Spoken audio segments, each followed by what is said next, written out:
പ്രവർത്തകരും വോട്ട് ചെയ്യാൻ വന്ന സാധാരണക്കാരും ഏറ്റുവാങ്ങേണ്ടി വന്നത് ഒരു ബാങ്ക് പിടിക്കാൻ വേണ്ടിയിട്ടാണ്.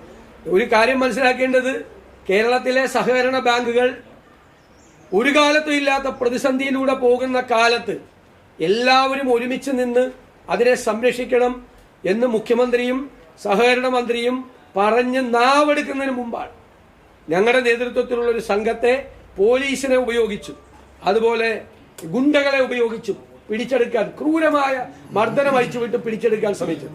ഒരു കാര്യം ഞാൻ വ്യക്തമാക്കാൻ ആഗ്രഹിക്കുന്നു, സഹകരണ രംഗത്ത് ഈ സർക്കാരിനുള്ള മുഴുവൻ പിന്തുണയും ഞങ്ങൾ പിൻവലിക്കുന്നു. ഒരു കാര്യത്തിലും ഇനി സർക്കാരുമായി യോജിച്ച് സഹകരണ രംഗത്ത് ഞങ്ങൾ പ്രവർത്തിക്കില്ല. ഇങ്ങനെ പിടിച്ചെടുക്കുന്ന ബാങ്കുകളിൽ ഞങ്ങളുടെ അനുഭാവികളായ ആളുകളുടെ നിക്ഷേപങ്ങൾ തുടരണോ എന്നുകൂടി ഞങ്ങൾ ഗൗരവതരമായി ആലോചിക്കും. ഇപ്പൊ തന്നെ പത്തനംതിട്ടയിൽ 18 മുതൽ 21 ബാങ്കുകൾ വരെയാണ് CPM പിടിച്ചെടുത്തത്. ആ ബാങ്കുകളുടെ സാമ്പത്തിക സ്ഥിതി പരിശോധിച്ചാൽ അറിയാം, വലിയ സാമ്പത്തികമായ പ്രയാസങ്ങളിലേക്ക് ആ ബാങ്കുകൾ കൂപ്പുകുത്തുകയാണ്. അപ്പോൾ സഹകരണ ജനാധിപത്യം സംരക്ഷിക്കണമെന്ന് വലിയ വായിൽ നിലവിളിക്കുകയും ഗുണ്ടകളെയും ക്രിമിനലുകളെയും പോലീസിനെയും ഉപയോഗിച്ച് ജനാധിപത്യത്തെ കശാപ്പുകയും ചെയ്യുക. ഞങ്ങളിതിനെ നിയമപരമായും ഞങ്ങളിതിനെ രാഷ്ട്രീയമായും നേരിടും.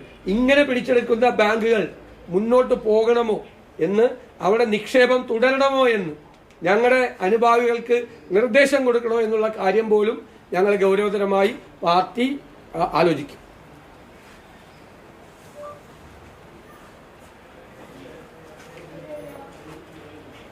അനിഷ്ട സംഭവങ്ങൾ, അതിന് പിന്നാലെ ഇന്ന് കോഴിക്കോട്ട് കോൺഗ്രസ് ഹർത്താലിന് ആഹ്വാനം ചെയ്തിരിക്കുകയാണ്.